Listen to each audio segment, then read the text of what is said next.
बर्बरिक को ये वरदान था कि उनके पास 3 तीर थे, इसलिए उनको 3 बाण धारी भी बोला जाता है। अब 3 बाण लेकर के बर्बरिक युद्ध भूमि की तरफ चल रहे थे। वो 3 बाण जिसमें वो सारा महाभारत खत्म कर सकते थे। तो बर्बरिक से भगवान ने ब्राह्मण रूप में जाकर के रोक दिए और बोले कि कहाँ जा रहे? तो बोले कि मैं युद्ध में हिस्सा लेने जा रहा हूँ। बड़े बड़े योद्धा आए थे उस युद्ध में हिस्सा लेने। बोले कि किसकी तरफ से लड़ोगे? तो बोला कि मेरी माँ ने कहा है कि जो हारा हुआ होगा, कमजोर होगा, मैं उसकी तरफ से लड़ूंगा। भगवान मुस्कुराए और भगवान को पता था हारने वाले कौन है। बोला हाँ। तो भगवान ने कहा कि ठीक है, ये जो पेड़ है इसके सारे पत्ते छेद के बताओ एक तीर में, तो मैं मानू। बर्बरिक ने बाण चढ़ाया, सारे पत्ते पेड़ के छेदता हुआ बाण आकर के भगवान के पैरों के पास रुक गया, क्योंकि एक पत्ता भगवान ने अपने पैर के नीचे दबा दिया था। जब तीर रुक गया तो बर्बरिक को लगा कि ये कोई साधारण ब्राह्मण नहीं है। तो बर्बरिक ने कहा कि आप हैं कौन? तो भगवान ने अपना रूप दिखाया। तो बर्बरिक ने कहा कि आप तो मेरे गुरु हैं, मैं तो आपका शिष्य हूँ। तो भगवान ने कहा कि ठीक है, मैं गुरु हूँ तो गुरु दक्षिणा नहीं दोगे? तो बर्बरिक ने कहा कि हाँ बताइए मैं क्या दूं? तो भगवान ने कहा कि मुझे अपनी गर्दन काट के दे दो, इस युद्ध में हिस्सा नहीं लेना। तो बर्बरिक ने क्षण भर भी नहीं लगाया, उसने गर्दन काट के दे दी। भगवान ने कहा कि मैं बहुत प्रसन्न हूँ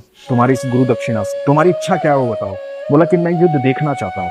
बोला तुम पूरा युद्ध देखोगे, और जो तुम्हारी माँ ने तुमसे कहा था ना कि तुम कमजोर के साथी बनना, हारे हुए के साथी बनना, उसका साथ देना, तो मैं तुम्हें वरदान देता हूँ कि आज के बाद इस सृष्टि में तुम मेरे नाम से जाने जाओगे, और जो कोई भी हारा हुआ तुम्हारे पास आएगा वो झोली भर कर जाएगा। इसलिए हारे का सहारा खाटू श्याम हमारा कहा जाता है। आप जीवन में कितने भी हारे हुए हों, ये मैं चैलेंज के साथ कहता हूं, जब कोई काम ना आए ना, कोई भी काम ना आए, आप बिल्कुल हार जाएं। सिर्फ 3 दिन, मैं सिर्फ 3 दिन की बात कर रहा हूं। 3 दिन आप दुनिया में कहीं भी हो, आपके पास खाटू श्याम जी की तस्वीर हो, उनका विग्रह हो, ना हो, कोई बात नहीं, आप उनका ध्यान करके 3 दिन जोत लगा करके अपने मन की इच्छा बोल दीजिए उनसे, सर चौथे दिन इच्छा पूरी हो जाएगी। ये मेरा दावा है, ये वरदान है भगवान का उनको।